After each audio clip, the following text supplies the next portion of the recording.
Hello everyone, this is Siddharth Patel. Welcome to Magnet Brains. Magnet Brains एक complete free education platform है। इसका मतलब यह है कि मैग्नेट ब्रेन्स पर हम आपको 2 चैप्टर फ्री में देने के बाद बाकी के चैप्टर्स के लिए हम आपसे कोई फी चार्ज नहीं करते हैं, ना ही कोई सब्सक्रिप्शन की मांग करते हैं। मैग्नेट ब्रेन्स पर आपकी बुक का पहला चैप्टर से लेकर लास्ट चैप्टर तक ये तमाम चैप्टर्स आपको मिलेंगे, वो भी बिल्कुल फ्री ऑफ कॉस्ट। आज के इस वीडियो में बेसिकली हम लोग आपका सैंपल पेपर सॉल्व करने वाले हैं। Magnet brain sample paper solution paper number 3 हम लोग सॉल्व करने वाले हैं। पेपर नंबर 1 और पेपर नंबर 2 ऑलरेडी सॉल्व हो चुके हैं, मैग्नेट ब्रेन्स पर अपलोडेड हैं। वो वीडियोस अगर आपने नहीं देखे हो तो उन वीडियोस को आप चेक कर लीजिएगा। साथ ही साथ जो सीबीएसई के द्वारा जो सैंपल पेपर इशू करवाया गया था वो वाला सैंपल पेपर भी मैं सॉल्व करवा चुका हूँ। तो अगर आपने वो वाला वीडियो भी नहीं देखा हो तो आप उसे भी देख लीजिएगा। ये सैंपल पेपर की सीरीज आप लोगों के लिए बहुत ही ज़्यादा इंपॉर्टेंट है, क्योंकि इससे आपको क्वेश्चन को प्रैक्टिस करने का मौका मिलेगा। क्वेश्चन को प्रैक्टिस करके आप लोग देखेंगे।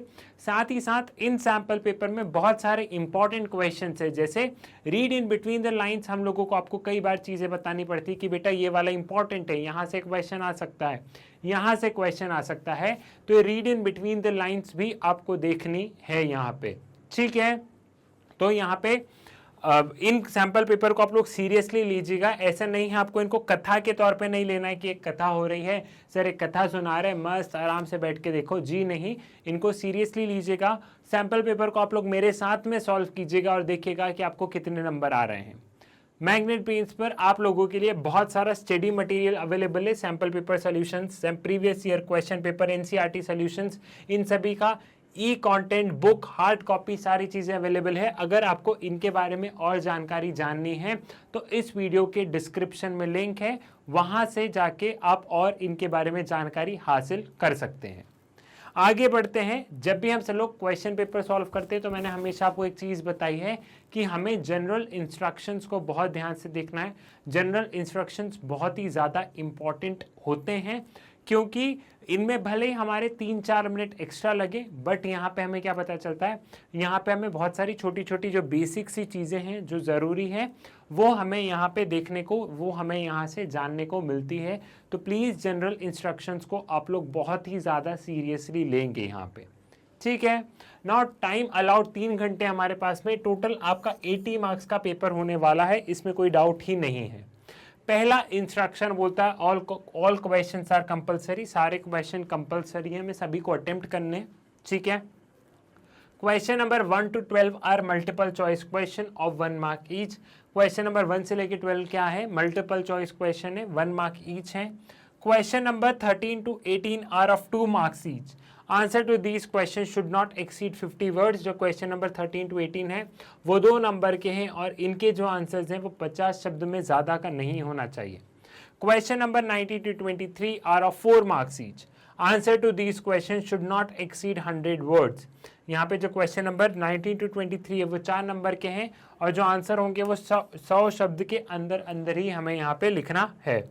Now question number 24 to 26 are of passage, cartoon based and map based question. Answer accordingly.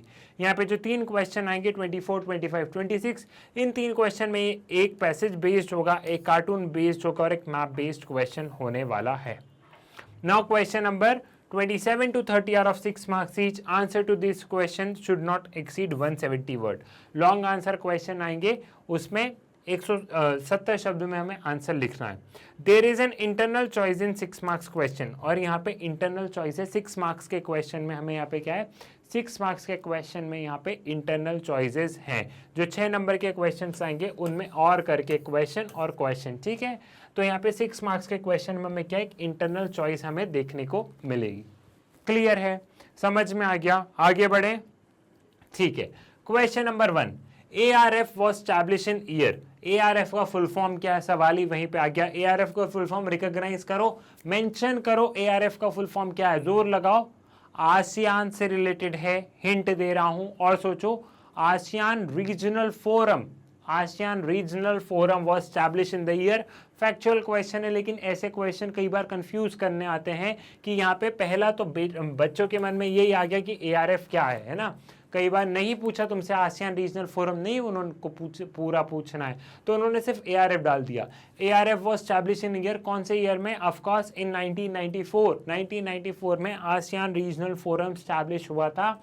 So the correct answer is option number C. Clear है? ASEAN regional forum is establish in 1994। एक तीर से दो निशाना हुआ। बच्चों को ARF का फुल फॉर्म पता होना चाहिए अगर इस क्वेश्चन को सॉल्व करना है। तो CBSE कई बार ऐसे क्वेश्चन, ट्विस्ट भरे क्वेश्चन पूछेगा आप लोगों से।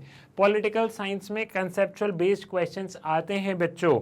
यहाँ पे आपको कंसेप्ट में ये आया कि ARF क्या है। नीचे वाला क्वेश्चन भले फैक्चुअल है, लेकिन ये जो क्वेश्चन है, ये वाली जो चीज़ है, ये क्या है? ये वाली जो चीज़ है, ये वाली जो चीज़ है, ये वाली चीज़ आपका यहाँ पे कॉन्सेप्ट चेक करने की आप लोगों को कितनी कॉन्सेप्चुअल क्लैरिटी है। ठीक है, समझ गए? आगे बढ़े। Dash influence the establishment of organisation of economic cooperation of European economic cooperation in 1948।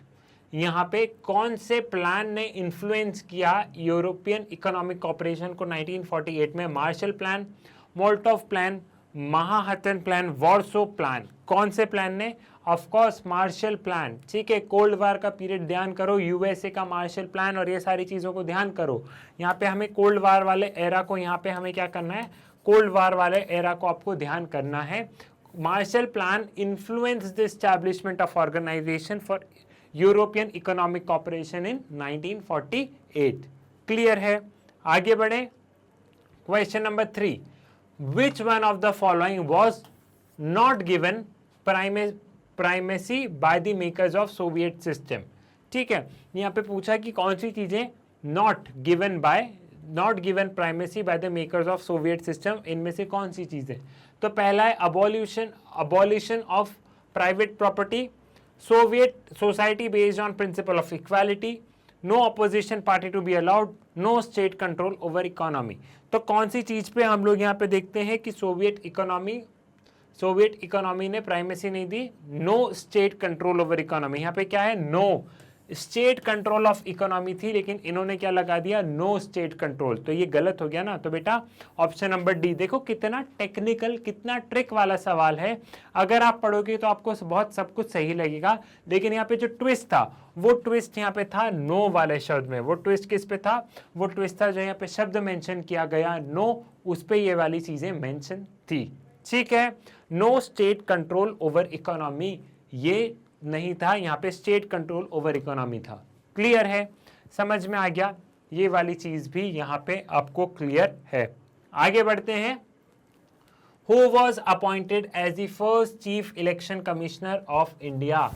कौन अपॉइंट किए गए थे? बहुत ही बेसिक सा क्वेश्चन है, फैक्चुअल है, लेकिन ये फर्स्ट वाली चीजें ध्यान कर लिया करो कि first 5 year plan, second 5 year plan किसने दिया, थर्ड 5 ईयर प्लान किसने दिया, या फिर फर्स्ट चीफ इलेक्शन कमीशन कौन थे? तो Shiv Kumar Sen was the first chief election commissioner of India. तो यहाँ पे क्या है? ऑप्शन नंबर ए पे you have to mark option number ए।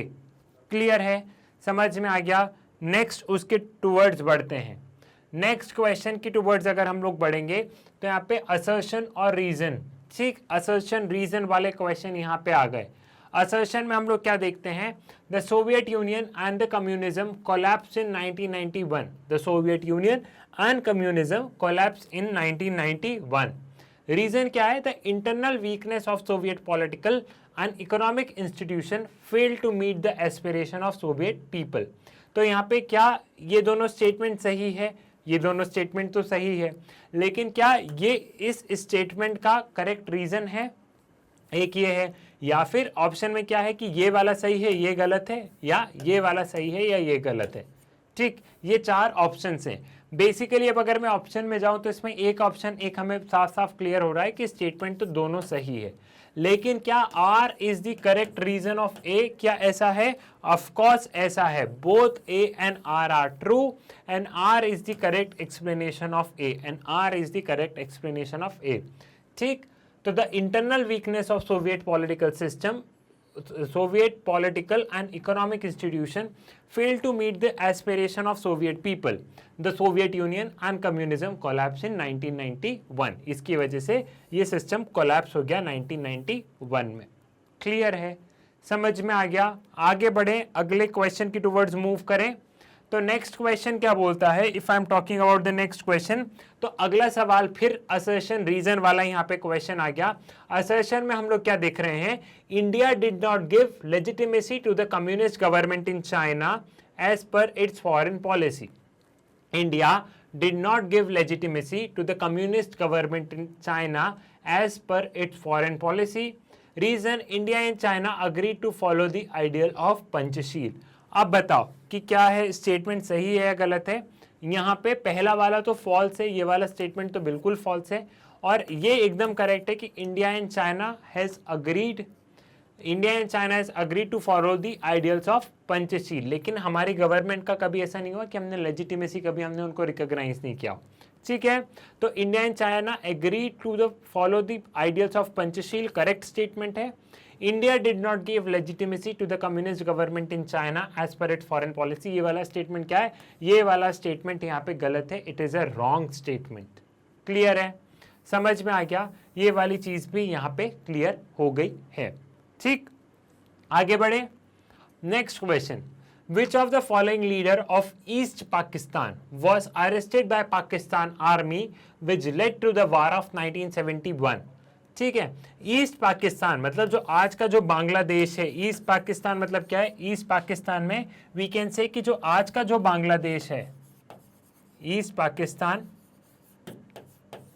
का मींस आज का जो बांग्लादेश है ईस्ट पाकिस्तान था, और इस साइड ये वेस्ट पाकिस्तान था, और बीच में वी हैव इंडिया। ठीक है, तो यहाँ पे कौन से ईस्ट पाकिस्तान के लीडर को अरेस्ट कर लिया था, जिसकी वजह से कौन से ईस्ट पाकिस्तान के लीडर को यहाँ पे अरेस्ट कर लिया गया था, जिसकी वजह से हम लोगों ने एक वार का, एक तरीके से हमने वार को देखा वहाँ पे, जो 1971 वाला वार था, उसका रीजन एक ये भी था। तो शेख मुजीबिर रहमान, जिया उर रहमान, शेख हसीना, जुल्फकार अली भुट्टो, तो of course the option is option number A, Sheikh Mujibur Rahman. ये लोग इलेक्शन में भी जीत जाते हैं, इलेक्शन में भी इनके पास ज़्यादा वोट आते हैं, बट वेस्ट पाकिस्तान को ये कभी मंजूर नहीं था कि ईस्ट पाकिस्तान वालों की यहाँ पे सरकार बने। ठीक है, और उन लोगों को कोई ऑटोनॉमी नहीं दी जा रही थी, इसलिए लोगों को बहुत ज़्यादा प्रोटेस्ट आया। जैसे इंडिया में हम लोग महात्मा गांधी को फादर ऑफ नेशन कहते हैं, वैसे ही बांग्लादेश में शेख मुजीबिर रहमान उनके एक तरीके से फादर ऑफ नेशन ही हैं। क्लियर है? सो ऑप्शन नंबर ए यहाँ पे करेक्ट आंसर होगा। You have to mark option number A, Sheikh Mujibur Rahman. Clear है? ठीक, आगे बढ़ते हैं। In 1996 dash contested against Indira Gandhi for the post of prime minister from among the Congress MP. 1966 में इंदिरा गांधी के अगेंस्ट किसने चुनाव लड़े थे? For the post of prime minister from Congress MPs. वही कोई कांग्रेस एमपी ही थे 1966 में जो कि इंदिरा गांधी के अगेंस्ट लड़ रहे थे 1966 में for the post of prime minister. तो मोरारजी देसाई, लाल बहादुर शास्त्री, गुलजार लाल नड्डा एंड जयप्रकाश नारायण। सो मोरारजी देसाई, ठीक है, क्योंकि इन्होंने पूछा with in the Congress system कौन थे जो कि एक तरीके से प्राइम मिनिस्टर वाली पोस्ट के लिए यहाँ पे लड़ रहे थे इंदिरा गांधी के against. So it was Morarji Desai. Clear है? Morarji Desai. So we have to mark option number A, that is Morarji Desai. Clear है? Next question, which among the following will give more weightage to India's proposal for permanent membership in Security Council? ठीक है, which among the following will give more weightage to India's proposal for permanent membership in the Security Council? इनमें से कौन सी चीज एक ज्यादा weightage देगा India के प्रपोजल को for permanent membership in security council? ठीक है, कौन सी चीज? Nuclear capability, it has been a member of UN since its inception, it is located in the Asia, India's growing economic power and stable political system। इन चार में से कौन सी चीज सबसे ज्यादा वेटेज देगी? क्योंकि India want to be a permanent member in security council, हम चाहते हैं कि हम परमानेंट मेंबर बने यूएन सिक्योरिटी काउंसिल के। तो इन चारों में से कौन सा आपको लगता है कि किस चीज पे सबसे ज्यादा तवज्जो दी जाएगी? Of course option number D होगा कि India growing economic power and stable political system, जो इंडिया का ग्रोइंग इकोनॉमिक पावर है और हमारे यहाँ जो स्टेबिलिटी है हमारी डेमोक्रेसी में वो। तो option number D is the right answer over here. Clear है? यहाँ पे ऑप्शन नंबर डी पे हमको मार्क करना है। Next question, the key to growing India Israel ties are. India Israel ties कैसे ग्रो कर रही है? Defence, religion, trade, politics. किस वजह से? यहाँ पे एक तरीके से डिफेंस, ठीक है। इंडिया इजराइल टाइज जो है वो डिफेंस की वजह से यहाँ पे अच्छा खासा ग्रो कर रही है, ठीक है। The key to growing India Israel ties are defence. ठीक, समझ में आ गया? क्लियर है? नेक्स्ट क्वेश्चन की टूवर्ड्स बढ़े। The political party which C Rajagopalachari as one of the prominent leader. The political party with C. Rajagopalachari is one of the prominent leader and one which was formed after the Nagpur resolution of Congress was Communist Party, Swatantrata Party, Congress Socialist Party and Jansangh. तो स्वतंत्रता party सी राजागोपालाचारी और जो कि कांग्रेस में से ही as one of the prominent leader and one which was formed after the Nagpur resolution of Congress was स्वतंत्रता party, ठीक है। तो his name को एसोसिएट कर लेना। क्लियर है? ध्यान रखना कुछ कुछ, जैसे एमसीक्यू में, इस वाले एमसीक्यू में सी राजागोपालाचारी को आपको ध्यान रखना है, इनके बारे में और थोड़ी सी जानकारी हासिल कर लेना, बिकॉज इनके ऊपर से सवाल कहाँ पे मैप वर्क में भी पूछा जा सकता है कि ये कौन से स्टेट से बिलोंग करते थे, ठीक है। यहाँ पे कहाँ पे इनका पॉलिटिक्स में कौन से स्टेट में इनकी जड़ें बहुत मजबूत थी, तो कुछ चीज़ें आपको ध्यान रखना है, कौन से स्टेट से बिलोंग करते थे। ये जो सारी चीज़ें ना, ये मैप वर्क में भी आपको पता है कि पर्सनालिटी को लेके वो लोग क्या करते हैं, पर्सनालिटी को लेके मैप वर्क में सवाल आ जाते हैं। तो ये छोटी छोटी चीज़ें आपको यहाँ पे ध्यान भी रखनी है। क्लियर है? आगे बढ़े। Dalit panthers was formed and acted strongly in the state of Odisha, Maharashtra, Madhya Pradesh, Uttar Pradesh, ठीक है। सो महाराष्ट्र, ठीक है, in the state of Maharashtra. Clear? Again N NCERT based उसी का सवाल है।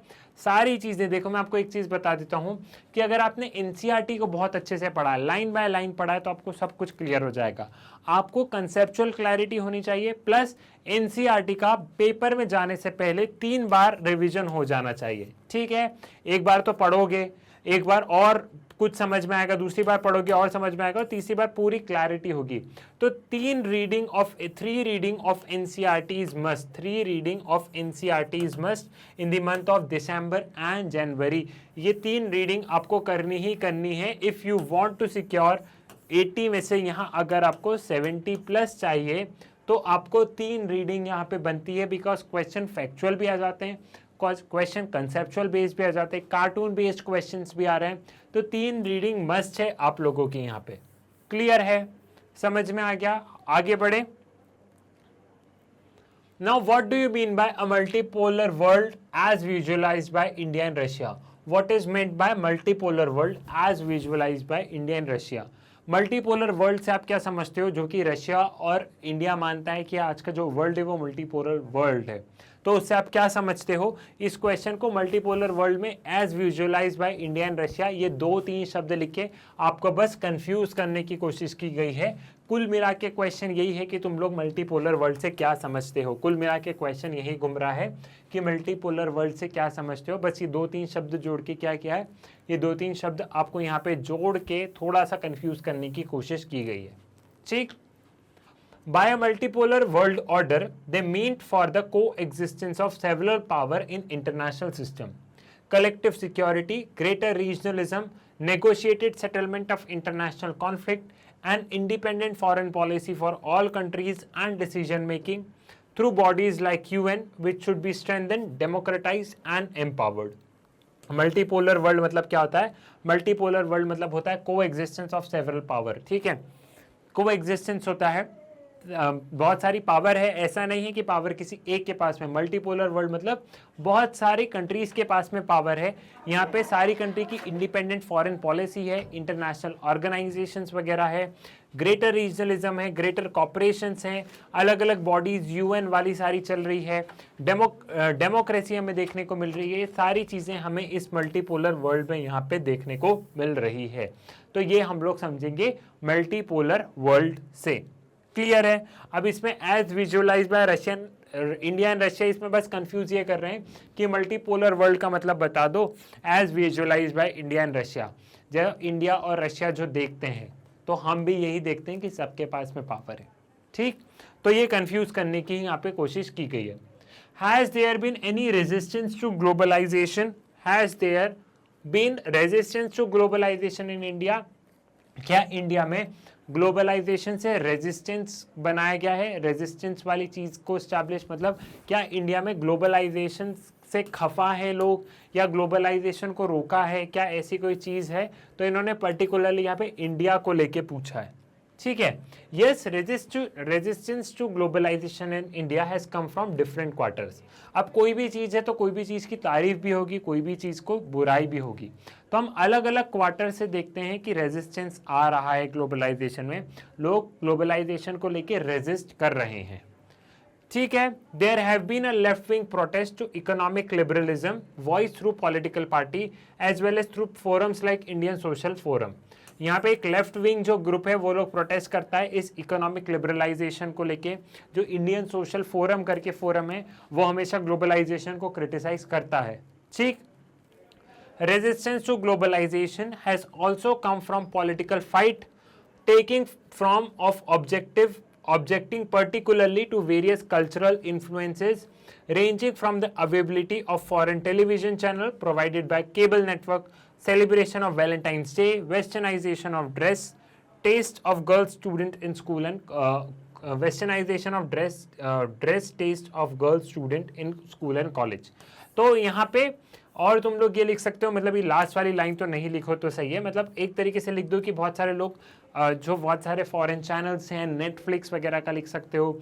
साथ ही साथ में लिख सकते हो वेस्टर्नाइजेशन ऑफ इंडियन कल्चर, ये वाला स्टेटमेंट है। इन सारी चीज़ों को लेके भी हम लोग यहाँ पे क्या देख रहे हैं, इन सारी चीज़ों को भी लेके रेजिस्टेंस है। कितने नंबर का सवाल है? 2 नंबर का सवाल है। कितने पॉइंट लिखना है? 2 पॉइंट हमें लिखना है। कोशिश आपको यही करनी है पॉलिटिकल साइंस में मोस्ट ऑफ द टाइम कि जब आप लोग यहाँ पे आंसर लिख रहे हैं तो पॉइंट में ही लिखें। 2 नंबर के सवाल में पैरा भी लिख सकते हो, लेकिन अगर पॉइंट बन रहे हैं तो पॉइंट लिख दो। जब तक पॉइंट बन रहे हैं तो पॉइंट लिख दो। अगर मान लो 30 क्वेश्चन है तो 30 क्वेश्चन में आई वुड सजेस्ट, मैं हमेशा ये सजेस्ट करूंगा कि एटलीस्ट 26 क्वेश्चन के आंसर जो होंगे, 26 क्वेश्चन के जो आंसर्स होंगे उनके आंसर क्या होने चाहिए? पॉइंट्स में होने चाहिए। 26 क्वेश्चन के जो आंसर्स हैं उनके आंसर पॉइंट में होने चाहिए। ठीक है, समझ में आया? 30 में से 26 क्वेश्चन के आंसर पॉइंट में होने चाहिए। क्लियर? समझ गए हो? आगे बढ़े? ठीक है ना, ये वाली चीज तो आपको यहाँ पे क्लियर हो गई है। आगे बढ़ते हैं यहाँ से। How was the reorganisation of North East India completed and by when? Reorganisation of North East India कब कंप्लीट हुई, कैसे कंप्लीट हुई? How was the reorganisation of North East India completed and by when? कैसे complete हुई और कब कैसे complete हुई और कब कंप्लीट हुई? Reorganisation of North East India. The reorganization of Northeast India was almost completed in 1972. Year पूछा है, when तो आपने लिख दिया। Meghalaya was carved out of Assam in 1972. Manipur, Tripura to emerge as a separate state. Assam से मेघालय बना, फिर मणिपुर और त्रिपुरा भी एक सेपरेट स्टेट बनाए गए। The state of Mizoram, Arunachal Pradesh came into being much later. Nagaland has become a state in 1963 और नागालैंड 1963 में बना। तो यहाँ पे एक छोटा सा ग्लिम्स दे दिया। 2 नंबर का सवाल है तो शॉर्ट में देना है। अब यहाँ पे सवाल ही ऐसा है कि इस पे तुम लोग भावनाओं में बह जाओगे, ऐसे नहीं करना। जब सवाल 2 नंबर का है तो 2 नंबर के हिसाब से दो, आंसर दो। अगर तुमने 2 पेज भी भर दिए तो भी तुमको 2 नंबर ही मिलेंगे। ऐसा नहीं कि 2 पेज भर दिए तो यहाँ पे 4 नंबर दे दो या 2.5 नंबर दे दो, जी नहीं। सवाल 2 नंबर का है, 2 नंबर के हिसाब से जब हमें 50 शब्द बोला है तो 50 शब्द ही लिखो, ज़्यादा से ज़्यादा 60 तक पहुंच जाओ, बट आई वुड सजेस्ट कि 50 तक में ही लिख दो, मीन्स 2 पॉइंट लिख दो, खत्म करो। ठीक है, समझ गए हो। अगले क्वेश्चन की टूवर्ड्स बढ़े। Why is Japan considered as a rich country? Japan को रिच कंट्री क्यों कंसिडर किया जाता है, इसके हमें रीजन यहाँ पे बताना है। बहुत ही इंपॉर्टेंट, बहुत ही यहाँ पे एक तरीके से को इंपॉर्टेंट क्वेश्चन है, प्लस कंसेप्चुअल बेस्ड क्वेश्चन है। अब अगर किसी के कॉन्सेप्ट क्लियर नहीं है तो उसको नहीं बनेगा। Japan was considered rich because it imported luxury goods like silk from China, textile from India. In 2017, it became the third largest economy in the world. ठीक है, 2017 में जापान थर्ड लार्जेस्ट इकोनॉमी बना। Japanese have reputation of making high technology product यहाँ पे बनते हैं। Japan is doing extremely well in robotics, automobile sector and has reputation of making high technology product. ठीक है, यहाँ पे रोबोटिक्स में, ऑटोमोबाइल्स में बहुत बढ़िया कर रहा है। रोबोट्स, मारुति सुजुकी, जो जापान की कुछ ब्रांड्स के नाम लिख दिए, मारुति सुजुकी, सोनी, एक्सेट्रा लिख दिया। जापान के पास में जो मैरीटाइम बाउंड्री है, ये मैरीटाइम बाउंड्री इसकी ट्रेड के लिए इसे बहुत ज़्यादा हेल्प कर रही है, तो उसके बारे में भी तुम लोग यहाँ पे अच्छे से मेंशन कर सकते हो। क्लियर है, समझ में आ गया, ये वाली चीज़ भी यहाँ पे क्लियर हो गई है। अगले सवाल की तरफ बढ़े तो अगला सवाल क्या कह रहा है? अगला सवाल कह रहा है discuss the causes of Kargil war 1999। Kargil war जो 1999 है उसके कॉजेज के बारे में बताना है, मतलब ठीक है। तो कारगिल वार को समझते हैं। अब यहाँ पे सवाल को अगेन तुम लोग छोटा करके लिख सकते हो, वो कोई नहीं है कि हमें उतने ही उसमें जाना है, बट तुम अपनी अंडरस्टैंडिंग के हिसाब से आंसर लिख सकते हो। 2 नंबर का है आंसर, भले कितना भी बड़ा लिखा हो। देखो स्क्रीन पे जो आंसर है, मैं ये नहीं बोल रहा कि हूबहू आंसर तुम्हारा वही आना चाहिए, मेन कीवर्ड्स बस वही रहने चाहिए जो मेन इंपॉर्टेंट कीवर्ड्स है। बाकी तुम अपने लैंग्वेज में लिखो, पूरा का पूरा आंसर बदल दो, मैं कहाँ मना कर रहा हूँ, तुम अपने लैंग्वेज में लिखो लेकिन उसे। ठीक है, समझ गए हो। अब यहाँ इतना बड़ा आंसर है, 2 नंबर में इतना बड़ा नहीं लिखना है, वो तो मैंने लिख दिया है, लेकिन तुम तुम्हारी अंडरस्टैंडिंग के हिसाब से आंसर लिखो, जो तुम्हारी नीड है उसके हिसाब से आंसर लिखो, अपनी लैंग्वेज में लिखो। यहाँ के आंसर को बस मैच करो कि तुम्हारे मेरे कॉन्सेप्ट तो मैच हो रहे हैं ना। यहाँ के आंसर को बस एक कॉन्सेप्चुअल क्लैरिटी के लिए लो कि हाँ भैया जो सर ने बताया है हम भी वही लिख रहे हैं, लेकिन लैंग्वेज अलग अलग है। तो कॉन्सेप्चुअल क्लैरिटी के लिए यहाँ पे तुम ये सारी चीजें देखो। The cause of conflict was infiltration of Pakistani soldier and Kashmiri militants into a Kargil district of Jammu and Kashmir along the line of control.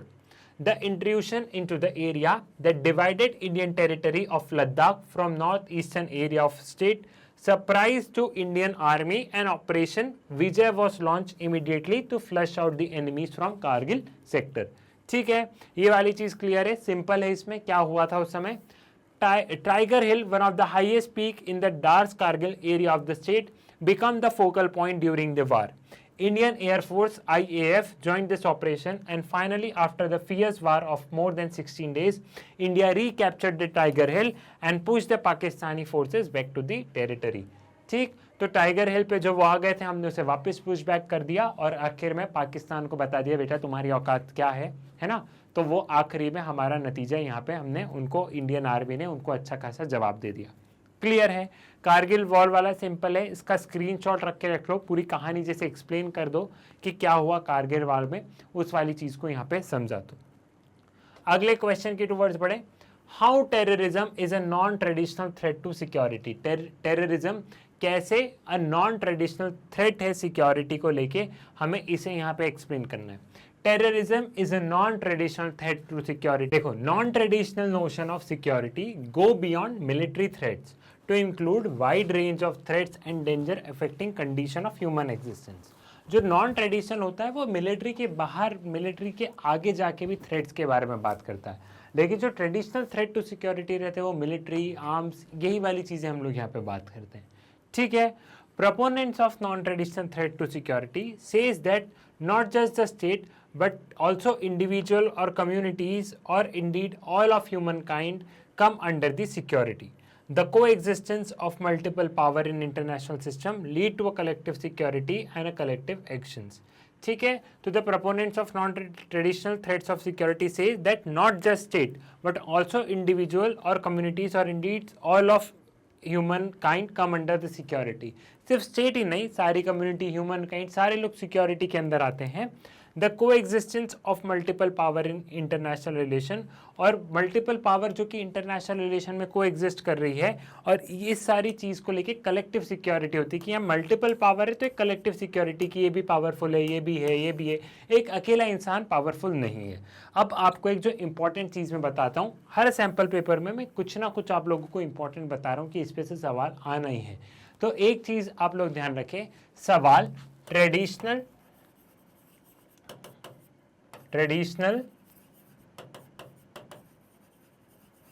and not and non-traditional, traditional and non-traditional, traditional and non traditional security पे आना ही आना है। अब चाहे वो MCQ में आए, चाहे 6 नंबर में आए, 2 नंबर में आए, 4 नंबर में आए, लेकिन traditional and non traditional security पे आपको सवाल बनेगा ही बनेगा। इस वाले टॉपिक को बहुत अच्छे से कर लेना। ट्रेडिशनल सिक्योरिटी क्या है, नॉन ट्रेडिशनल सिक्योरिटी क्या है, इन दोनों में डिफरेंस क्या है, ये सारी चीज़ों को बहुत अच्छे से आप लोग कर लेना। इस पे सवाल बनेगा ही बनेगा। तो ट्रेडिशनल और non traditional threats of security बहुत ही ध्यान से अच्छे से कर लेना, इस पे सवाल आएगा। जैसे कि मैंने आपको आसियान वे, पंडित दीनदयाल उपाध्याय, ये सारी चीज़ें बताई है, उसमें आज का मेरे से टेक अवे ये लो, traditional and non traditional security बहुत ध्यान से करना है आप लोगों को। क्लियर है? आगे बढ़े। What was the Green Revolution? Mention 2 positive and 2 negative consequences of Green Revolution. Green Revolution क्या था? 2 पॉजिटिव और 2 नेगेटिव कॉन्सिक्वेंसेज हमें बताना है ग्रीन रिवॉल्यूशन के।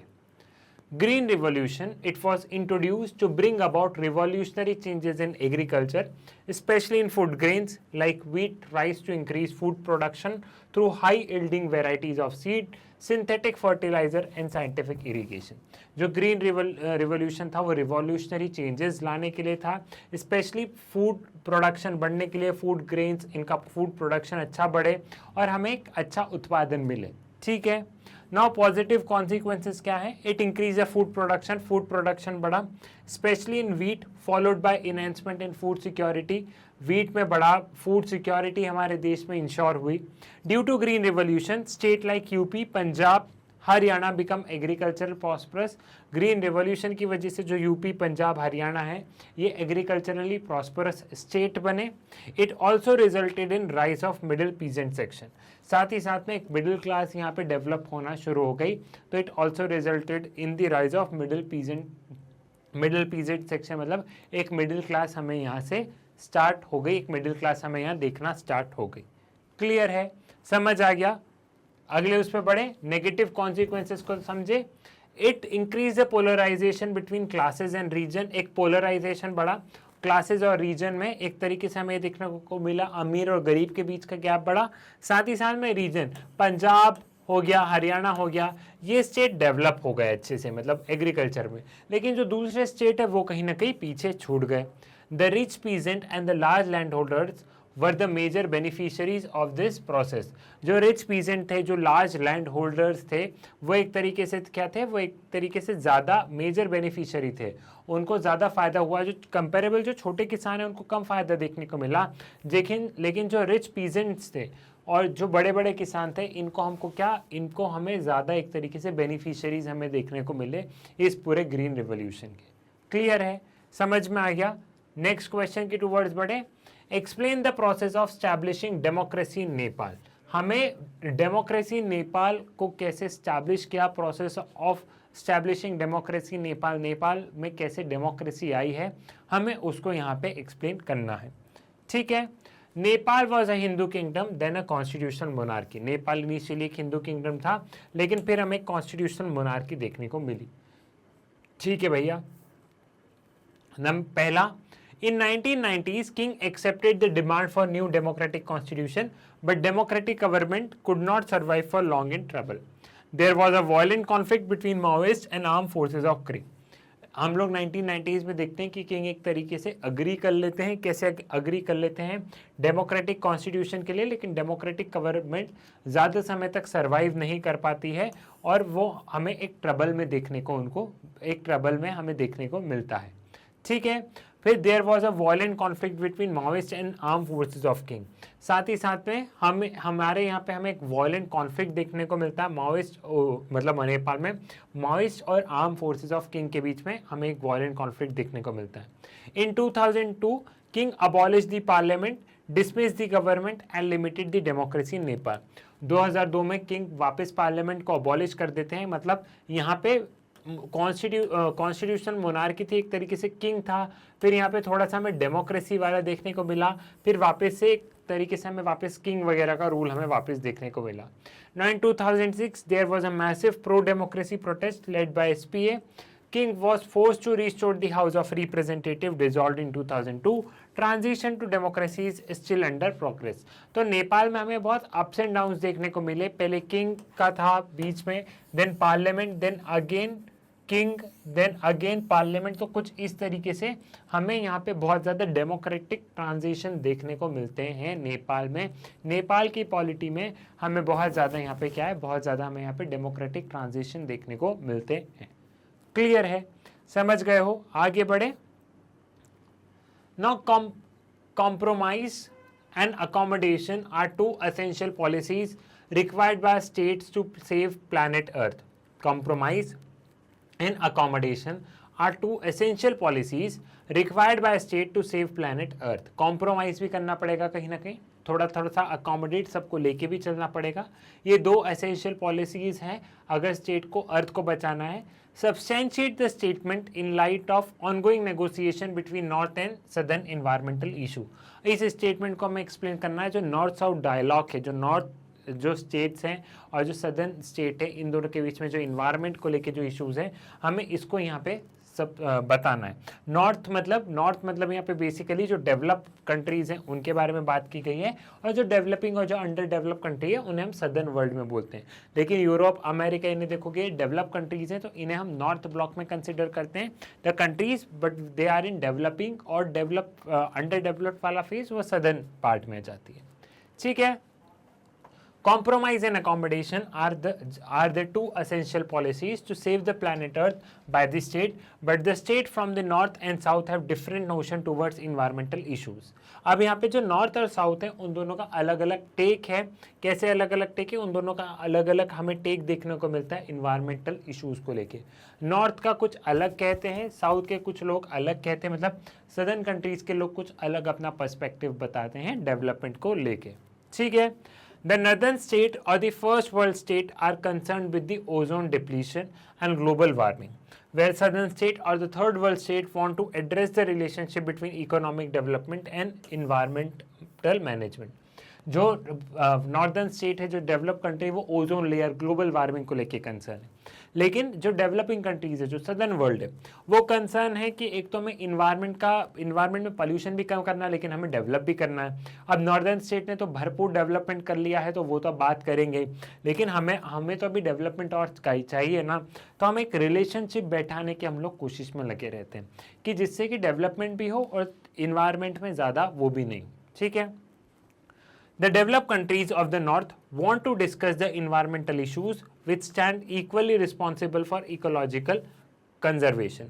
जो नॉर्दर्न कंट्री, जो डेवलप कंट्रीज है, वो बात करती हैं कि हमें कुछ ऐसे करना होगा जिससे कि मतलब इन्वायरमेंट को ध्यान में रख के डेवलपमेंट हो।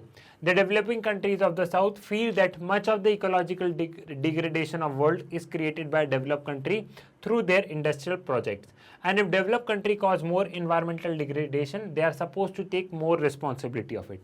और जो सदर्न कंट्री होती है वो ये बोलती है, मतलब हम लोग जो डेवलपिंग कंट्रीज, हम लोग बोलते हैं कि ये जो डेवलप कंट्रीज हैं इन्होंने इन्वायरमेंट को नुकसान पहुंचाया, इनके डेवलपमेंट के चक्कर में इन्वायरमेंट को इतना नुकसान पहुंचाया, तो जिन्होंने जितना नुकसान किया वो उतनी भरपाई करेगा। तो हम उनसे बोलते हैं कि तुम ज़्यादा भरपाई करो, रैदर देन आप हमें बोलो, रैदर देन आप सदर्न ब्लॉक को बोलो।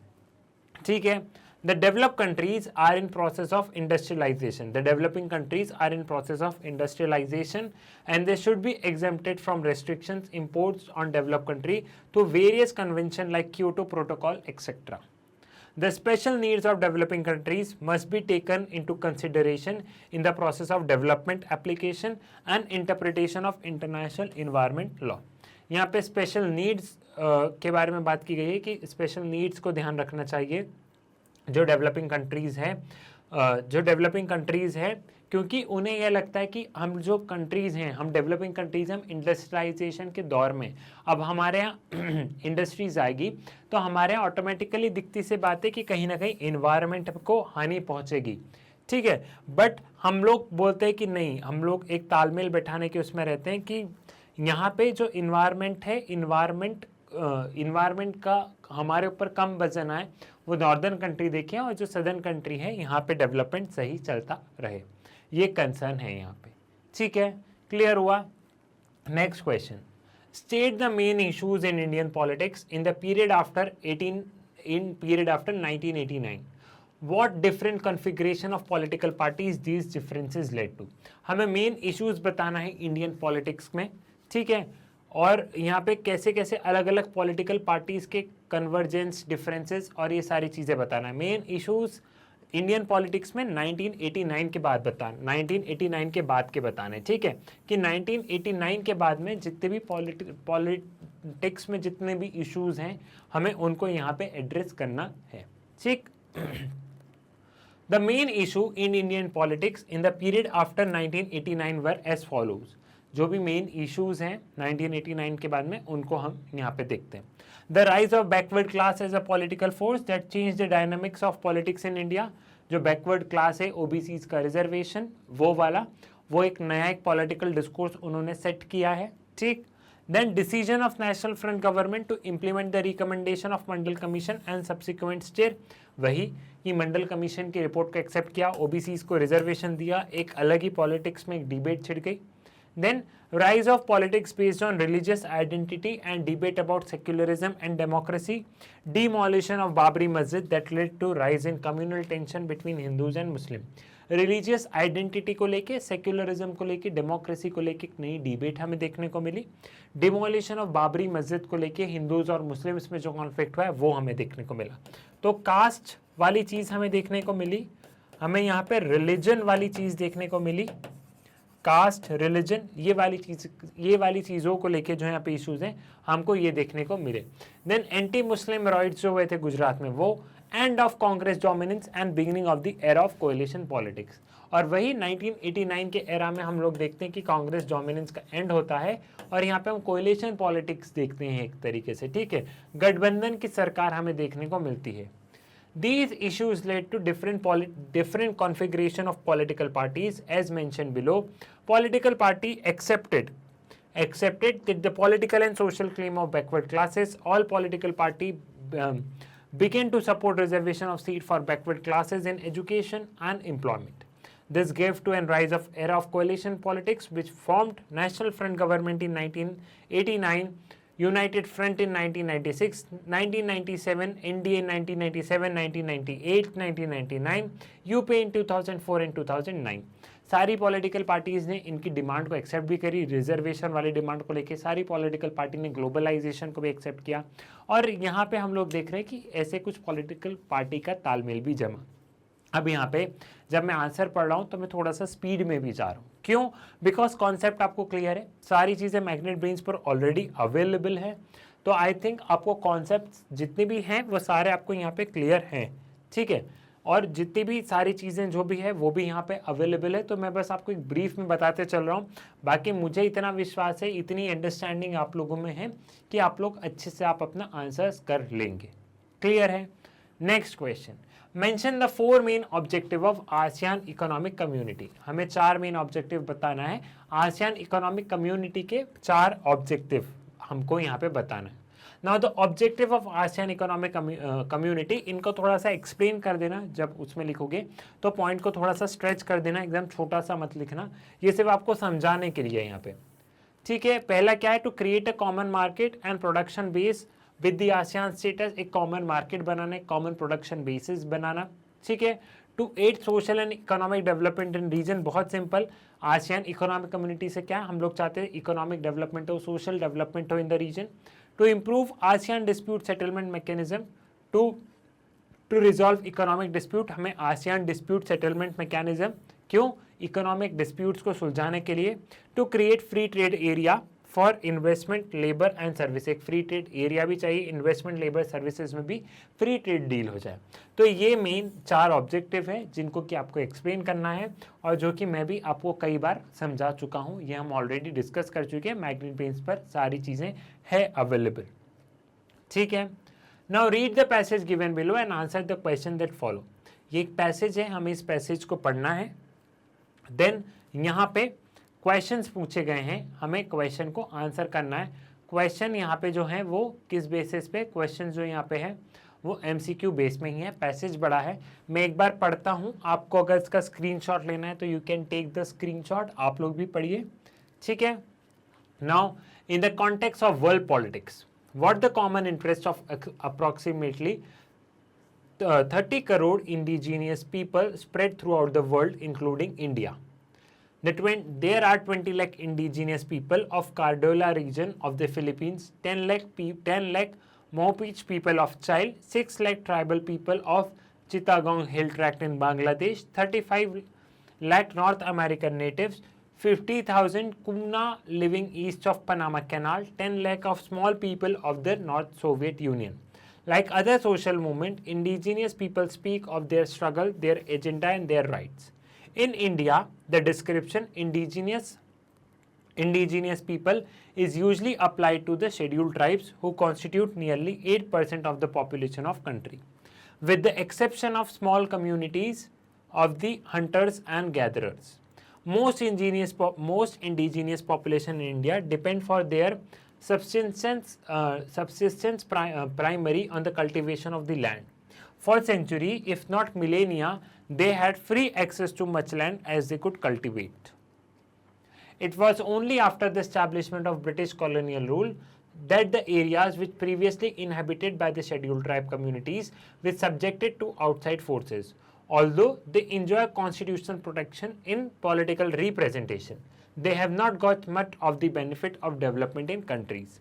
In fact, they have paid a huge cost of development since they are the largest group among the people displaced by various development projects since independence. ठीक है, तो यहाँ पे ये पूरा पैसेज था। ये पैसेज बेसिकली बात कर रहा है, स्टार्टिंग में उन्होंने बताया कि 30 करोड़ इंडिजीनियस पीपल है, उसमें उन्होंने अलग अलग कंट्रीज़ के बताया कि इनका लेके एक अपना स्ट्रगल चल रहा है, मतलब वो एक फालतू का उन्होंने इंट्रोडक्शन दिया। शुरुआत उन्होंने करी कि इंडिया के जो इंडिजीनियस पीपल है वो शेड्यूल्ड ट्राइब कम्युनिटी को बोला गया, वो मात्र 8% है, लेकिन वो लोग लैंड उनका है, वो लोग बहुत अच्छे से रह रहे हैं जंगल में, अपना बहुत बढ़िया से काम कर रहे हैं। लेकिन जब से अंग्रेज़ आए तो इनके ऊपर पहली बार अटैक हुआ किसी आउटसाइडर्स का। उसके बाद में अंग्रेज़ के जाने के बाद में ऑल्दो कॉन्स्टिट्यूशन में इनको बहुत सारे प्रोटेक्शन दिए गए हैं, लेकिन डेवलपमेंट के नाम पे इनका डिस्प्लेसमेंट सबसे ज़्यादा हुआ है, मतलब इनको इनकी जगह से कई बार हटाया गया डेवलपमेंट इंडस्ट्रीज़ बनाने के नाम पर। ठीक है, तो ये जो पूरा पैसेज है शेड्यूल्ड ट्राइब से रिलेटेड है। In which region of Philippines the indigenous people live? Philippines में कहाँ रह रहे हैं? जावा, यहाँ पे कार्डोलिया में रह रहे हैं। ये यहाँ पे आपको यहीं पे दे दिया गया है, पैसेज में ही दिया गया है। फिलीपींस में कहाँ पे है? Approximately Bangladesh, Panama canal, small people of like other social movement. Out of 60 crore indigenous people spread throughout the world, including India, there are 20 lakh people of Cordillera regions of the Philippines. ये रहा, ठीक है, direct passage में ही है, कोई चिंता वाली बात नहीं है। तो यहाँ पे हमने आंसर मार्क कर दिया है, option number D, direct passage का ही क्वेश्चन था, एकदम सिंपल सा। What is the description mentioned in the paragraph for indigenous people living in India? Scheduled tribe, untouchables, OBCs, none of them. India के indigenous people को passage में किस नाम से बताया गया है? शेड्यूल्ड ट्राइब्स के नाम से बताया गया है ना, तो इसको हम लोग कर देंगे option number A, that is scheduled tribes. Now what portion of total population do indigenous people of India constitute? कितने प्रपोर्शन है ये लोग? ऑफकोर्स 8%, ये भी पैसेज में क्लियरली विजिबल है, पैसेज में साफ साफ 8% विजिबल है। ठीक है, what the main occupation of indigenous people depend upon? indigenous people किस पे सबसे ज़्यादा डिपेंडेंट है? तो लैंड कल्टीवेशन पे ये लोग सबसे ज़्यादा इंडिपेंडेंट है। ये भी पैसेज में क्लियर है, लेकिन हंटिंग गैदरिंग इससे आप लोग कंफ्यूज रहेंगे, लेकिन पैसेज को ध्यान से पढ़ोगे तो लैंड कल्टीवेशन वहाँ पे मेंशन है। क्लियर है। अब ये पैसेज अगर देखोगे तो ये पैसेज इतना डिफिकल्ट है, मतलब पैसेज इतना ज़्यादा बड़ा और इतना ज़्यादा कंफ्यूज तुमको जानबूझ करके बताया गया ताकि तुम्हारे पसीने छूट जाए, लेकिन पैसेज इतना डिफिकल्ट नहीं है। जब हम इसके आंसर करने जा रहे हैं तो डायरेक्ट पैसेज में से क्वेश्चन है, मतलब ये 4 नंबर तो आपको ऐसे ही मिल जाएंगे, ठीक है। तो पैसेज को देख के घबराना नहीं है, वो कितना भी बड़ा हो, नहीं समझ में आया हो, पैसेज पढ़ो, देन क्वेश्चन पढ़ो, देन अगर आंसर बन रहा है तो ठीक है, नहीं तो फिर वापस पैसेज पढ़ो और वापस क्वेश्चन पढ़ोगे तो ऑटोमेटिकली बन जाएगा। पैसेज वाले 4 नंबर बच्चों कहीं पे भी नहीं जाना चाहिए, ये 4 नंबर सबसे ज़्यादा इंपॉर्टेंट है, ये 4 नंबर हमारे कहीं नहीं जाना चाहिए। पैसेज वाले नंबर आप लोगों के कटे तो बहुत पिटाई होगी आप लोगों की, ठीक है। ठीक, now in the given outline political map of India, यहाँ पे मैप क्वेश्चन आ गया। In the given outline political map of India, 5 states have been marked as A, B, C, D, ठीक है। All these states were created, 4 states, ठीक है, all these states were created after 1956. Identify them with the help of information given below. Write their correct name in your answer book along with the serial number of the information used and concerned alphabet shown in the map as following format. तो 4 statement है, इन 4 state में से state के creation पे से है वो, और ये 4 स्टेट को हमको यहाँ पे बताना है, ठीक है। इन 4 स्टेट को हमको यहाँ पे बताना है, इन 4 स्टेट को हमको यहाँ पे मार्क करना है, क्लियर है, ठीक है। अब ये 4 स्टेट को हम लोग कैसे मार्क करेंगे, इस इंफॉर्मेशन से। Now the state came into existence in 1966। कौन सा स्टेट है जो 1966 में एग्जिस्टेंस में आया, इट वॉज मेघालय, ठीक है। तो डी में यहाँ पे मेघालय हो गया, ठीक। Then next, the state that was created in year 1987, 1987 में मिजोरम, ठीक है, तो ये हो गया Mizoram 1987। Then the state that created in 1960, 1960 में कौन सा स्टेट बना था, गुजरात। एंड 2000 में कौन सा स्टेट बना था, ये क्वेश्चन है ना, the state which created in year 2000, तो ये हो गया था हमारा छत्तीसगढ़, ठीक है। तो ये चीज़ आपको ध्यान रखना है, स्टेट रीऑर्गेनाइजेशन को बहुत ध्यान रखना है। अगर आप लोग कोई फेमस पर्सनालिटी पढ़ रहे हो तो वो फेमस पर्सनालिटी को ध्यान रखना है कि वो कहाँ से बिलोंग करते हैं। लाइक अगर हम लोग कुछ भी पढ़ रहे हैं, मतलब आप लोग सीपीआई देख रहे हो तो सीपीआई कहाँ से एग्जिस्टेंस है, स्वतंत्रता पार्टी कहाँ से एग्जिस्टेंस है, मोरारजी देसाई है तो मोरारजी देसाई किस स्टेट से बिलोंग करते हैं। कोई भी पॉलिटिकल पार्टी का स्टेट, कोई भी पॉलिटिकल पार्टी का स्टेट और कोई भी पॉलिटिकल लीडर का स्टेट आपको हमेशा ध्यान रखना है, ठीक है। स्टेट रीऑर्गेनाइजेशन को ध्यान रखना है और कब कौन सी सरकार, मतलब मेजर गवर्नमेंट को थोड़ा सा आपको ध्यान रखना है कि कब कहाँ कौन सी कैसी सरकार बनी, तो थोड़ा सा उसको ध्यान रखना है। मैप वर्क प्रैक्टिस से ही आएगा, मैं पहले ही बोल रहा हूँ, जितनी चीज़ें मैंने बताई है उतनी चीज़ों को तो ध्यान रखना है। बट मैप वर्क आपको कैसे होगा, मैप वर्क आप लोगों को प्रैक्टिस से ही आएगा। मैप वर्क ऐसा नहीं हो सकता है कि आपको हवा में आपको बन जाए। मैप वर्क में आपको बहुत ज़्यादा प्रैक्टिस लगेगी और आप लोग जितनी ज़्यादा प्रैक्टिस करेंगे उतना आप लोगों के लिए सही रहेगा, ठीक है। आगे बढ़े। Now study the given cartoon and answer the following question. हमें कार्टून दिया है और उसको करना है, ठीक है। इस कार्टून को हमने यहाँ पे दिया है और अगेन यहाँ पे एमसीक्यू बेस्ड क्वेश्चन है, नीति आयोग से रिलेटेड कार्टून है ये, ठीक। अब यहाँ पे when was NITI Aayog form, 3 जनवरी 2015, 1 जनवरी 2015, 1 जनवरी 2016, 1 दिसंबर 2016। तो नीति आयोग 2015 1 जनवरी में आया था, 16 का तो सवाल ही नहीं उठता है। और अब कुछ नहीं बन रहा है तो मन में से सोचना कि 1 तारीख अच्छी लग रही तो 1 पे, मतलब तुक्के भी देखो तुम लोगों को लगाने पड़ेंगे। मैं ये नहीं बोल रहा हूँ तुमको हर चीज़ बन जाएगी, लेकिन तुक्के में भी इतना दिमाग चलना चाहिए कि 2016 नहीं था, तारीख याद नहीं, मतलब तारीख याद नहीं है लेकिन ईयर तो याद है कि नीति आयोग 2015 में फॉर्म हुआ था। Now the CEO and the vice chairperson of NITI Aayog is appointed by, जो नीति आयोग के जो CEO होते हैं, वाइस चेयरपर्सन होते हैं, उनको कौन अपॉइंट करता है, president of India, member of parliament, prime minister of India और home minister of India. Prime minister of India उनको अपॉइंट करते हैं नीति आयोग में, ठीक है। नेक्स्ट, हाउ डिड नीति Aayog serve for India, NITI Aayog कैसे सर्व करता है, backbone, think tank, planning commission, none of the above. तो नीति आयोग थिंक टैंक का काम करता है, ठीक है। नीति आयोग थिंक टैंक का काम करता है, ये इंपॉर्टेंट है ये तुम लोग इसमें कोई लोग बैकबोन कर देता और कोई लोग इसमें प्लानिंग कमीशन कर देता। थिंक टैंक वाले बहुत कम रहेंगे, लेकिन एनसीईआरटी में थिंक टैंक मेंशन है, नीति आयोग और थिंक टैंक करके ही लिखा है वहां पे, ठीक है। तो थिंक टैंक वहां पे लिखा है, NITI Aayog serve as think tank. Clear, समझ गए हो। नेक्स्ट उस पर पढ़े, Which council of Niti Aayog will have focus on developmental activities on specific area and its pattern on National Reform Development Commission of China। ठीक है, नीति आयोग का कौन सा मतलब नीति आयोग के अंदर भी हम लोग देख रहे हैं कि बहुत सारे अलग अलग वो रहेंगे, छोटी छोटी बॉडीज रहेगी। तो कौन उस डेवलपमेंटल एक्टिविटीज़ कोई स्पेसिफिक एरियाज के लिए रहेगा, तो national council, international council, regional council और all of the above. Of course regional council, क्योंकि स्पेसिफिक एरिया की बात की गई है तो स्पेसिफिक रीजन की बात की गई है। सो हेयर हम लोग क्या बात कर रहे हैं, यहाँ पे हम लोग बात कर रहे हैं रीजनल काउंसिल की, यहाँ पे हमारी बात हो रही है रीजनल काउंसिल को लेके। ठीक है, समझ गए हो, रीजनल काउंसिल को लेके हमारी यहाँ पे बात हो गई। Now why was the end of Second World War considered to be the beginning of Cold War? Explain। Second World War के end को beginning of Cold War क्यों कहा गया है? ठीक है, अगेन अ कंसेप्चुअल क्वेश्चन है, बहुत ही इंपॉर्टेंट क्वेश्चन है, लेकिन कंसेप्ट है इसमें, कंसेप्ट को बहुत ध्यान से करना है कि यहाँ पे सेकेंड वर्ल्ड वार के एंड को बिगिनिंग ऑफ कोल्ड वार क्यों कहा गया है। Now, factor responsible for beginning of Cold War, emergence of USSR as most powerful country। Emergence हो रहा था उस समय USSR का is more powerful country। Use of atom bomb by USA against Japan।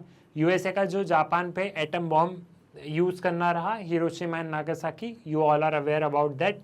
Ideological rivalry उस समय से पे स्टार्ट हो गई थी दोनों सुपर पावर के बीच में, और दोनों सुपर पावर अपना हॉरिजन एक्सपांड करना चाहती थी। ठीक है, The two superpower were keen on expanding their sphere। दोनों सुपर पावर अपना हॉरिजन को एक्सपैंड करने में लगी थी। Use of nuclear power raised by many question and comment like why did USA drop bombs। जो न्यूक्लियर वेपन्स जो nuclear bombs जो यूएसए ने फेंके थे, उसमें बहुत सारे सवाल आने लग गए थे, और यूएसए ने क्यों फेंके वो। Some viewed that US action was intended to stop the Soviet Union from making political and military gains। It was necessary to end war quickly। ठीक है, और उस समय पे ये नेसेसरी था वार को एंड करने के लिए, इसलिए यूरोप ने करा। लेकिन कुछ लोग बोलते हैं कि सोवियत यूनियन के मिलिट्री गेम्स वगैरह ना हो, इसलिए यूएसए ने बॉम्ब फेंक दिए। तो एक तरीके से इन दोनों की जो कोल्ड वार के समय पे जो हम लोग सेकेंड वर्ल्ड वार के दौरान जो छोटी मोटी राइवलरी थी, वो कोल्ड वार के रूप में हमें एक बड़े तौर पे नजर आई। अब इसी का और में क्वेश्चन है, या तो तुम वो अटेम्प्ट करोगे, ये अटेम्प्ट करोगे। ठीक है, हर 6 मार्क्स के क्वेश्चन में क्या है, हर 6 मार्क्स के क्वेश्चन में आप लोगों को इंटरनल चॉइसेस है। तो नेक्स्ट क्वेश्चन क्या बोल रहा है, how did the idea of new international economic order originate in 1972, which four reforms were proposed by UNCTAD to adopt। अब इसको कोई UNCTAD भी पढ़ लेगा, कोई इसको वैसे भी पढ़ लेगा, लेकिन ये एक एब्रीविएशन है तो इट्स अप टू यू। ठीक है, नहीं तो तुम लोग बोलने लग जाओ सर ऐसे रीड नहीं, ये नहीं। ठीक है, which four reforms were proposed by UNCTAD to benefit the least develop country. तो सबसे पहले हमें idea of new international economic order के बारे में बताना है, और 4 रिफॉर्म्स के बारे में बताना है जो कि लीस्ट डेवलप कंट्रीज के लिए प्रपोज किए गए।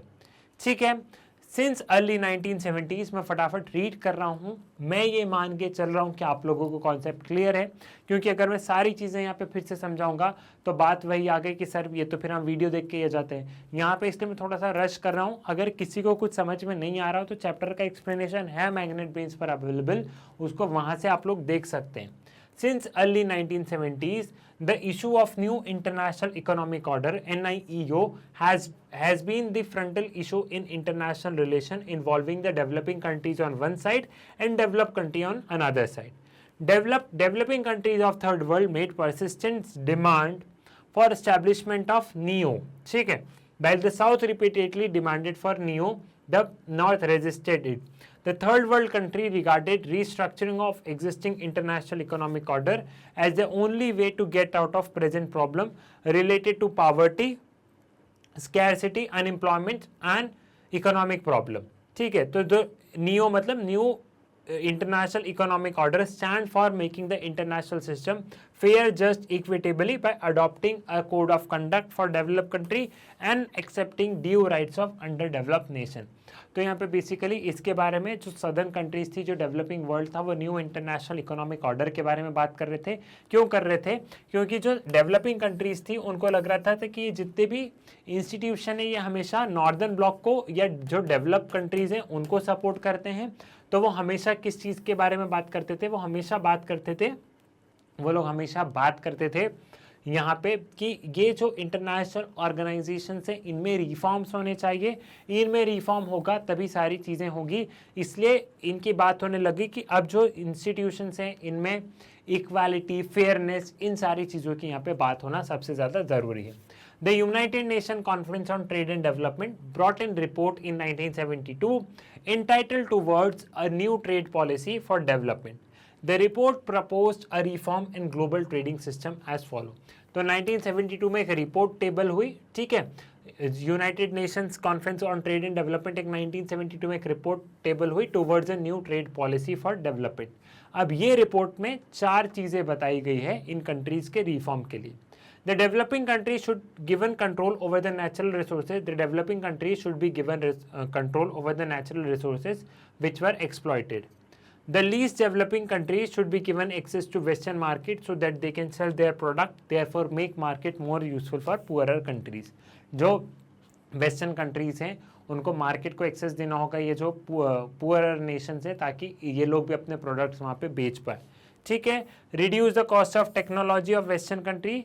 Least develop country should be provided role in international economic institution, और लीस्ट डेवलप कंट्रीज का रोल वहाँ पे होना चाहिए। कॉस्ट ऑफ टेक्नोलॉजी वाली बात हुई, तो ये तमाम पॉइंट इंपॉर्टेंट है, सिंपल है, इसको तुम लोग लिख लोगे, इसलिए ज़्यादा एक्सप्लेन नहीं कर रहा हूँ, नहीं तो तुम लोगों को भी यहाँ पे नींद आ जाएगी। Now, what do you mean by traditional notion of external security? Describe any 2 component of this type of security. आ गया क्वेश्चन, मैंने पहले भी बताया ट्रेडिशनल नोशन, ट्रेडिशनल सिक्योरिटी और नॉन ट्रेडिशनल सिक्योरिटी पे सवाल आएगा ही, तो सवाल आ गया traditional notion of external security से आप क्या समझते हो, और आप 2 कंपोनेंट बताओ दिस टाइप ऑफ सिक्योरिटी, ठीक है। इस तरीके की सिक्योरिटी के कोई भी 2 कंपोनेंट बताना है। Now traditional notion of external security means threat to security from outside. Traditional notion of security मतलब क्या होता है कि कहीं बाहर से जब थ्रेट की बात होती है, एक ये राज्य है, मेरी एक कंट्री है, मेरे पे थ्रेट बाहर से है, तो उसको हम ट्रेडिशनल नोशन कहेंगे। In this concept of security the greatest danger to the country is from the greatest danger to countries from military threat. The source of this danger is another country which is threatening the military action, endangers the core value of sovereignty, independence, territorial integrity. Following are the 3 components of traditional notion of external security. तो traditional security मतलब क्या होता है कि एक देश है, उस देश को हमेशा बाहर से थ्रेट मतलब बगल वाली कंट्री से थ्रेट कि हम तुम पे अटैक कर देंगे, ये ट्रेडिशनल हो गया, ठीक है। अब यहाँ पे डिटरेंस, डरा के, डिफेंस, या हम अपने आप को डिफेंस करें, या तो मैं उनको डरा दूं कि तुमने हम पे हमला किया तो हम भी कर देंगे, या डिफेंस, उनने हमला किया तो हम भी डिफेंस कर रहे हैं, या बैलेंस ऑफ पावर, मतलब हमें उनके पास में अगर 4 वेपन है तो हम भी 4 वेपन खरीद ले, मतलब पावर बैलेंस हो जाए, बराबर हो जाए, तो यहाँ पे हमारे बीच में युद्ध नहीं होगा। क्लियर है? ये इसके पॉइंट है, इनको कि तुम एक्सप्लेन कर दोगे, ठीक है, इनको तुम लोग यहाँ पे अच्छे से एक्सप्लेन कर दोगे इन तीनों पॉइंट को, ठीक। तो इस वाले उसको मैं एक्सप्लेन में नहीं जा रहा हूँ, डिटरेंस वाले में और उसमें, क्योंकि ये वाले पॉइंट मैंने तुमको यहाँ पे समझा दिए, टाइम वेस्ट क्यों ही करना। Now rapid environmental degradation is causing a serious threat to your security. Do you agree with this statement? Substantiate your argument. जो रैपिड इन्वायरमेंटल डिग्रेडेशन है is causing a serious threat to security. बिल्कुल, अगर rapid environmental degradation हो रहा है वो कहीं ना कहीं हमारी सिक्योरिटी को थ्रेट पहुंचा रहा है, ग्लोबल वार्मिंग हो रहा है, पॉल्यूशन हो रहा है, अल्टीमेटली किसको इम्पैक्ट कर रहा है? हमको इम्पैक्ट कर रहा है। डेवलपमेंट हो रहा है, लेकिन वो डेवलपमेंट किसको नुकसान पहुंचा रहा है? वो डेवलपमेंट हमें खुद नुकसान पहुंचा रहा है। तो क्या आप इस स्टेटमेंट से अग्री करते हैं? और अगर करते हैं तो आप इसको एक्सप्लेन कीजिए। The given notion of security comes from the non-traditional notion of security. Non-traditional notion से आता है। Non-traditional of security go beyond military threats to include wide range of threats and danger affecting the condition of human existence. I agree with the statement that environmental degradation is causing a serious threat to security. Environmental degradation नुकसान पहुंचा रहा है human security को। ये non traditional में जाएगा, traditional वाला सिर्फ मिलिट्री के बारे में बात करता है, लेकिन मिलिट्री को छोड़ के जो और भी जो दूसरे सारे थ्रेट्स होते हैं वो आ जाते हैं नॉन ट्रेडिशनल में। क्लियर है। ग्लोबल वार्मिंग वाली चीज बताई, अगेन वही, global warming is leading to environmental degradation. Global warming can cause a rise in sea level of 1.5 to 2.0 meters. This rise in sea level can submerge 20% of Bangladesh, inundate most of the Maldives and threaten nearly half population of Thailand. This rise in sea level can pose a serious threat to human security. 20% वाला बांग्लादेश जा सकता है, 20% बांग्लादेश का हिस्सा, मालदीव्स तो पूरा ही, Thailand भी, ठीक है। तो अल्टीमेटली क्या हो रहा है, अल्टीमेटली ये इंसान को थ्रेट ही पहुंचा रहा है। Environmental degradation is also responsible for aggravating disease in the people. Air pollution is causing rise in the cases of asthma. Even young people are prone to many kinds of diseases which are related to environmental degradation. ठीक है, young people है जो आज की जो generation है उनको air pollution से अस्थमा वगैरह हो रहा है, अल्टीमेटली ह्यूमन सिक्योरिटी को impact. Water pollution is another example of environmental degradation. जो वाटर पोल्यूशन है ये एक और एग्जाम्पल है, इन्वायरमेंटल डिग्रेडेशन का एक एग्जाम्पल ही है। It also has an adverse impact on the life of people. Many waterborne diseases are posing threat to the people, so it is beyond any doubt that rapid environmental degradation is causing serious threat. Water वाली चीज़ भी हमें कहीं ना कहीं threat पहुंचा ही रही है, बहुत ज़्यादा डिसीजेज वगैरह ये सारी चीज़ें हो रही है, तो अल्टीमेटली क्या हो रहा है, अल्टीमेटली हमारी सिक्योरिटी को थ्रेट पहुंच रहा है। ठीक है।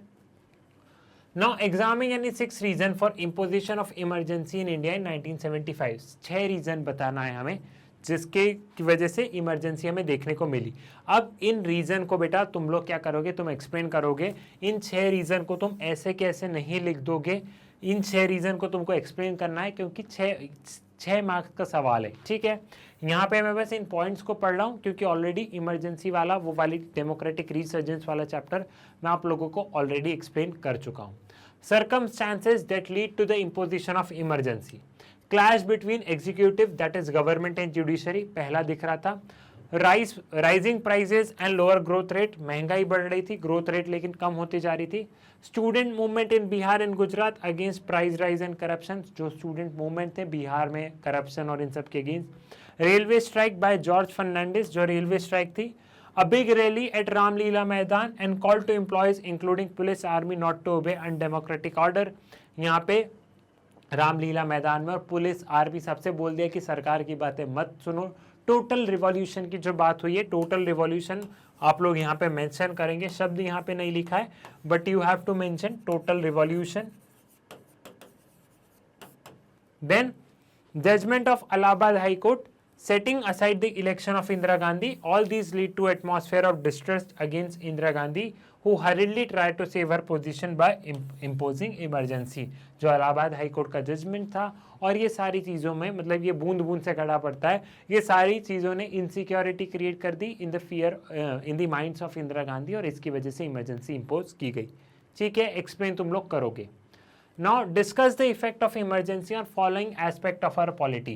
इमरजेंसी के इफेक्ट डिस्कस करना है हमारी सिविल लिबर्टीज पे जो कि एकदम खत्म हो गई थी, इंसान के पास में कोई अधिकार नहीं बचे थे उस समय, फ्रीडम ऑफ प्रेस वगैरह नहीं था, मैं यहीं पे आपको एक्सप्लेन कर रहा हूँ। ठीक है। Impact on relationship between executive and judiciary, इन दोनों में हम लोग देख रहे थे कोई सेपरेशन ऑफ पावर, कोई डिवीजन ऑफ पावर नहीं बचा था। यहाँ पे चीफ जस्टिस बन गए थे, सीनियर मोस्ट चीफ जस्टिस को छोड़ के सरकार ने अपनी पहचान वाले चीफ जस्टिस को बना दिया। जुडिशरी भी कुछ नहीं कर पाई उस समय। फंक्शनिंग ऑफ मास मीडिया की तो बेटा बात ही मत करो, जो पेपर तक थे वो अप्रूव होते जाते थे प्राइम मिनिस्टर के पास में, वो वाली बात है। Working of police and bureaucracy, इन्होंने भरपूर करप्शन किया, भरपूर लोगों को जेल में डाला है, बिकॉज ये जैसा गवर्नमेंट चाहती थी ये लोग वैसे कर रहे थे, जैसे ऊपर से ऑर्डर आता था वैसे होता था। यहाँ पे कोई फंडामेंटल राइट सिटीजन के पास में नहीं बची, इनफैक्ट कोर्ट जाने तक की राइट यहाँ पे नहीं बची। क्लियर है? तो इन पॉइंट्स को तुम लोग एक्सप्लेन कर दोगे। इन पॉइंट को मैं यहाँ पे रीड नहीं कर रहा हूँ, ठीक है, तो ये तुम लोग यहाँ पे लिख दोगे प्रिवेंटिव डिटेंशन, ये सारे पॉइंट को तुम लोग यहाँ पे मस्त एक्सप्लेन कर दोगे। क्लियर है ना? स्क्रीनशॉट लेना है तो ले लो, मैंने समझा दिया है तुमको। ठीक, आगे बढ़े, examine the main provision of Rajiv Gandhi Longowal accord of 1985, how far the accord successful in bringing back the normalcy in Punjab. हमें उस अकॉर्ड के मेन प्रोविजन को बताना है और क्या ये जो अकॉर्ड है इसने यहाँ पे पंजाब में नॉर्मलसी को इस्टेब्लिश किया है, क्या पंजाब में वापस से नॉर्मल आ गई थी life. After coming to power following the election in 1984, the new Prime Minister Rajiv Gandhi initiated a dialogue with moderate Akali leaders. In July 1985, he reached an agreement with Harachan Singh Longwal, the president of Akali Dal. This agreement, known as Rajiv Gandhi Longwal Accord for the Punjab Accord, was step towards bringing normalcy to the Punjab. It agreed that Chandigarh would be transferred to Punjab. A separate commission would be appointed to resolve the border dispute between Punjab and Haryana. Haryana और पंजाब के बीच में जो चंडीगढ़ है पंजाब को दे दिया जाएगा. And the tribunal will be set up to decide sharing of Rabi bees water among Punjab, Haryana and Rajasthan. और एक ट्राइब्यूनल बना दिया जाएगा जिसमें कि वाटर शेयरिंग डिस्प्यूट को लेके सारी चीज़ें सेटल हो जाएगी. The agreement also provided for compensation to and better treatment of those affected by militancy in Punjab and withdrawal of the application of Armed Forces Special Act in Punjab. However, peace did not come easily or immediately. ठीक है, यहाँ पे withdrawal of arm forces special act in Punjab को भी हटाने की बात की गई, लेकिन पीस ऐसा नहीं एकदम से आ गया. पीस आने में टाइम लगा, बिल्कुल पीस है लेकिन उसे आने में समय लगा. The cycle of violence continued nearly for a decade. Militancy and counterinsurgency, violence led excessive by the police, and violation of human rights. Politically, it led to the fragmentation of Akali Dal. The central government had to impose precedent rule in the state, and normal electoral political process was suspended. It was not easy to restore the political process in the atmosphere and suspicious violence. एक तरीके से वहाँ पे बाद में president भी rule लगा, Akali Dal broke out हो गया, लेकिन बहुत ज़्यादा वायलेंस वगैरह ये सारी चीज़ें हमें देखने को उस समय पे मिली. When election held in Punjab in 1992, only 24% of the electors turn out the vote. जब इलेक्शन वहाँ पे हुए तो मात्र 20% लोगों ने वोट किया. Militancy was eventually eradicated by the security forces, but losses incurred by the people of Punjab, Sikh and Hindus alike were enormous. Militancy वगैरह सारी चीज़ों को तो सिक्योरिटी फोर्सेस ने हटा दिया था, ख़त्म कर दिया था, लेकिन तो भी लोगों को तो हानि पहुंची थी. वहाँ पे जो हमारे सिख भाई, हिंदू भाई, सारे भाई रहते थे, उन सबको कहीं ना कहीं समस्या हुई. Peace returned to Punjab by the middle of 1990s. The alliance of Akali Dal and the BJP scored a majority victory in 1977 in first normal election in post-militancy era. The state is once again preoccupied with the question of economic development and social change. Though religious identity continued to be an important for the people, politics and gradually moved among the secular line. लेकिन 1990s के middle में हमने देखा piece ensure हो जाता है. आज के तारीख में हम लोग डेवलपमेंट वगैरह सारी चीज़ें देखते हैं और पीस देखने को मिलता है. सिंपल सा क्वेश्चन था, इसमें कुछ भी टेक्निकलिटी नहीं है, मैंने एक बार रीड कर दिया है. एकदम सिंपल सा क्वेश्चन, इसमें कुछ वो नहीं है कि कैसे पीस, तो आप पूरी आप यहाँ पे कहानी सुना दोगे और बढ़िया से आप लिख दोगे. Which 3 lessons do we learn from regional aspiration and their accommodation as an integral part of democratic politics? Explain. 3 reason को एक्सप्लेन करना मतलब एक रीजन के 2 नंबर है. आप 3 रीजन बताइए जो कि हम रीजनल एस्पिरेशन से लर्न करते हैं and their accommodation as an integral part of democratic process. ठीक है, regional aspiration are very important part of democratic politics. An expression of regional issue is a normal phenomena. Democratic negotiations are the best way to resolve regional issues. Democratic negotiation, her reason की अपनी अपनी aspiration होती है, महाराष्ट्र की, गुजरात की, सबकी अपनी अपनी एस्पिरेशन होगी. लेकिन ये एस्पिरेशंस कैसे फुलफिल होती है? बातचीत से, लड़के नहीं. अगर आपकी कोई डिमांड है जो कि आप चाहते हो कि डेमोक्रेसी में फुलफिल हो, तो नेगोशिएशन के थ्रू, बातचीत के थ्रू सुलझाया जा सकता है. ठीक है, regional matter can be resolve by power sharing with in the constitutional matter. Power sharing के थ्रू, थोड़ा सा पावर तुम रख लो, थोड़ा सा हम रख लो, पावर शेयरिंग के थ्रू हम चीज़ें ठीक कर सकते हैं. Regional balance and economic development decreases the feeling of regional discrimination. Therefore, the problem of backwardness of region should be addressed at the priority. उस रीजन में सबसे ज़्यादा समस्या जाती है जो बैकवर्ड है. अगर रीजन ऑटोमेटिकली प्रॉस्पर्स होगा तो वहाँ इशू ही नहीं जाएगा. तो हमेशा वहाँ पे रीजनल एस्पिरेशन की ज़्यादा बात उठती है जो कि बैकवर्ड है. तो यहाँ पे सरकार को इकोनॉमिक डेवलपमेंट पे सबसे ज़्यादा ध्यान देना चाहिए. फेडरलिज्म की ट्रू रिस्पेक्ट होना चाहिए, तभी सारी चीज़ें होंगी। कॉन्स्टिट्यूशनल प्रोविजंस ऑलरेडी हैं, 6 शेड्यूल वगैरह है, जहाँ की ट्राइबल पीपल को ऑलरेडी ये एग्जाम्पल लिख सकते हो 6 शेड्यूल। ये हम लोग आप लोग क्लास 11th में भी पढ़ चुके हो। क्लास 11 का फेडरलिज्म वाला चैप्टर ध्यान करो कि उसमें 6 शेड्यूल में हमने क्या किया, 6 शेड्यूल में विद इन द स्टेट भी हमने ट्राइबल पीपल को कुछ ऑटोनॉमी दी है, वो हमने उनकी रीजनल एस्पिरेशन के लिए ही दी है। ठीक है, आई थिंक सारी चीज़ें क्लियर हो गई होगी। इस एक घंटे में, सवा घंटे में हमने पूरा सैम्पल पेपर सॉल्व कर लिया है। इन सैम्पल पेपर को कथा के तौर पे मत लेना, आप लोगों के लिए सैम्पल पेपर बहुत ही ज़्यादा इंपॉर्टेंट है। प्लीज़ आप इनको सीरियसली लीजिए।